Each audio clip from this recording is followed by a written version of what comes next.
10th standard. Nowadays, mobile phone causes a lot of disturbance. So how we can study in this present situation? So mobile అనేది daily ఒక timing పెట్టుకోండి. ఈ టైంలో నేను okay mobile వాడద్దు అని కంప్లీట్గా చెప్పిన మొబైల్తో కూడా కొన్ని యూజెస్ ఉంటాయి. But every day some time అనేది ఫిక్స్ చేసుకోవాలి. దానికి కూడా ఓకే నేను నా హోంవర్క్ అయిపోయిన తర్వాత చదువుకున్న తర్వాత హాఫ్ అన్ అవర్ 1 అవర్ అవి చూసుకోవాలి.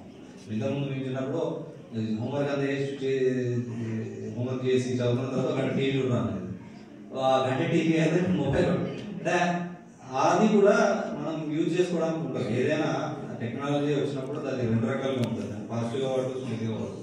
ఫోన్లో గేమ్స్ ఆడుకున్నాం అనుకోండి, నెగిటివ్గా వాడుకోవాలి. పాజిటివ్గా వాడుకోవాలంటే మీకు తెలియని సబ్జెక్ట్స్ ఏదైతే ఉందో యూట్యూబ్లో నేర్చుకున్నారు అనుకోండి, లైక్ గ్రీన్ హౌస్ సబ్జెక్ట్ కానివ్వండి, వీటి గురించి కానివ్వండి, ఇంకా 10th క్లాస్ సబ్జెక్ట్స్ కానివ్వండి, కాంపిటేటివ్ ఎగ్జామ్స్ టిప్స్ కానివ్వండి, చాలా వరకు కోర్సెస్ యూట్యూబ్లో వచ్చాయి. సో దాన్ని పాజిటివ్గా కూడా వాడుకోవచ్చు.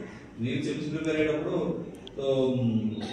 ఒక 2 గంటలు బుక్ చదువుకుంటే కొంచెం ఒక 2 ఆన్సర్ వచ్చేది. సో అప్పుడు మొబైల్ ఫోన్స్లో యూట్యూబ్లో కొన్ని ట్యూటోరియల్స్, వీడియోస్, లెసన్స్ చూసేది. మళ్ళీ అది బోరగడానికి ఇంకోటి ఏదో చేసేది. సో ఏదైతే మనకు బలహీనత అనుకుంటున్నామో దాన్ని బలంగా మార్చుకోవాలి. ఏదైతే మొబైల్ వాడడం అనేది బలహీనత అనుకుంటామో try to use for learning new things. కొత్తగా 3 ఇంగ్లీష్ వర్డ్స్ నేర్చుకోవడం, కొత్తగా ఒక ఇంగ్లీష్ సెంటెన్స్ నేర్చుకోవడం, కొత్తగా ఒక లాంగ్వేజ్ నేర్చుకోవడం, అట్లా వాడుకుంటే నీకు ఆటోమేటిక్గా సెట్ అవుతుంది.